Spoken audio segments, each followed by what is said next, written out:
সাংবাদিক ভাই ও বোনেরা,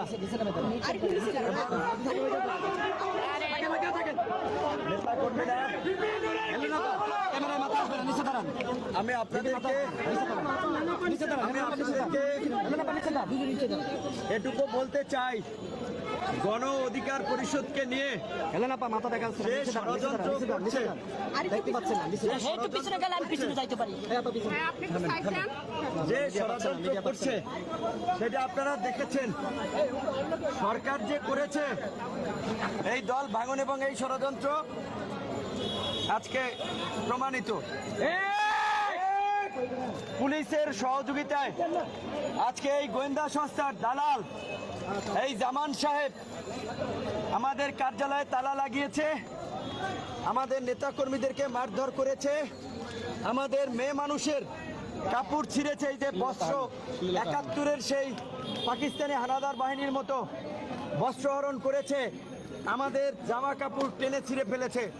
আমরা আপনাদের উদ্দেশ্যে একটা কথা বলতে চাই, এর চেয়েও প্রতিকূল পরিস্থিতি আমরা মোকাবেলা করেছি। আজকের এই পরিস্থিতিতেও ওই বাকশালী শেখ হাসিনার সরকারের কাছে, আওয়ামী ফ্যাসিবাদের কাছে আমরা মাথা নত করব না।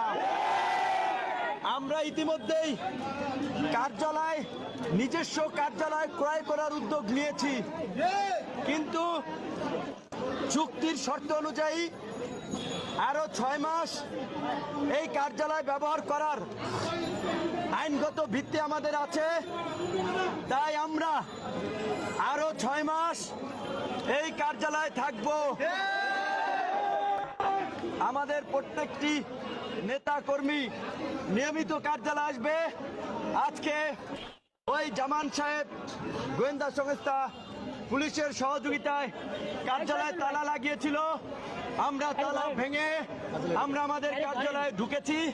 আমাদের অনেক নেতাকর্মী পুলিশের লাঠিচার্জ এবং মারধরে আহত, এখন তারা চিকিৎসা নেবে এবং একজন নেতা কর্মীকে যদি অন্যায়ভাবে গ্রেপ্তার করা হয় আমরা প্রত্যেকে স্বেচ্ছায় কারাবরণ করব। তাই আপনাদেরকে বলবো,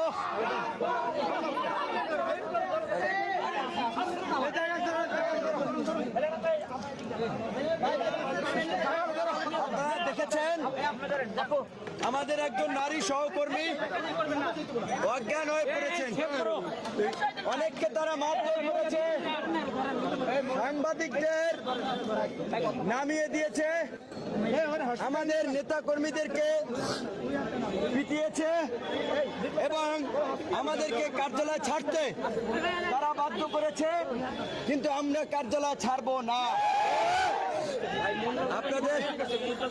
আপনাদের মনোবল অটুট রাখুন। আমাদের অনেক নেতা কর্মীকে মারধর করেছে, আমরা কার্যালয় কেনার উদ্যোগ নিয়েছি, কিন্তু চুক্তি অনুযায়ী ৬ মাস আমরা এই কার্যালয়ে থাকবো। কোন পুলিশ প্রশাসন আমাদের কার্যালয় থেকে আমাদের নিবৃত্ত করতে পারবে না। এবং আপনারা দেখেছেন পুলিশ কিভাবে আমাদের উপরে হামলা করে আমাদেরকে কার্যালয় ছাড়া করার জন্য তারা কাজ করেছে। এর মধ্যে দিয়ে স্পষ্ট প্রমাণিত আমরা সরকার বিরোধী আন্দোলনে থাকায়, সরকারের সাথে সমঝোতা না করায় আমাদের উপরে এই অত্যাচার নির্যাতন চলছে।